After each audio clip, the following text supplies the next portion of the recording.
sur Jérusalem, sur le Golan, et bientôt, je l'espère à titre personnel, sur la vallée du Jourdain, en fait partie. C'est une décision démocratique approuvée par l'immense majorité des Israéliens. De nombreux pays d'ailleurs européens, je le rappelais, mais aussi arabes le comprennent. Et aussi sont ouverts aujourd'hui à de nouvelles options porteuses d'espoir, comme peut-être le plan Trump.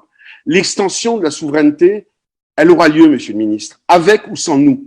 J'ai longuement parlé vendredi dernier avec le Premier ministre Netanyahou, que j'ai appelé pour féliciter, et c'est 5e mandat, ce qui est absolument énorme. Il est déterminé sur ce dossier, je vous le confirme. Je l'ai dit à notre ambassadeur à Tel Aviv, Éric Danon. Quand je vois, si vous me permettez, qu'un grand quotidien du soir ou certains médias publics, à l'instar de France Inter, première radio de France, propagent des fake news en racontant que Israël est en train de détruire voilà, donc c'est un paramètre, j'en ai pour 1 minute, Madame la Présidente. Donc je parlais des fake news de France Inter, j'écris d'ailleurs au président du CSA sur ce sujet aujourd'hui.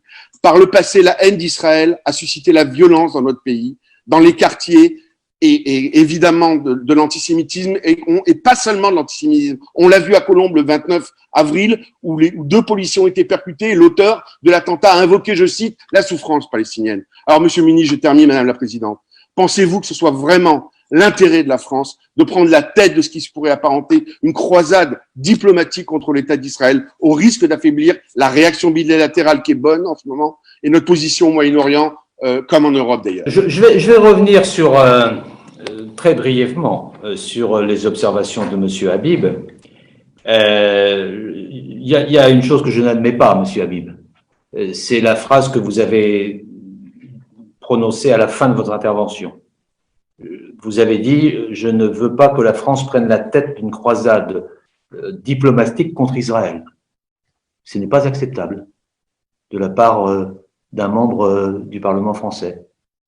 Ce n'est pas imaginable que vous puissiez tenir ce type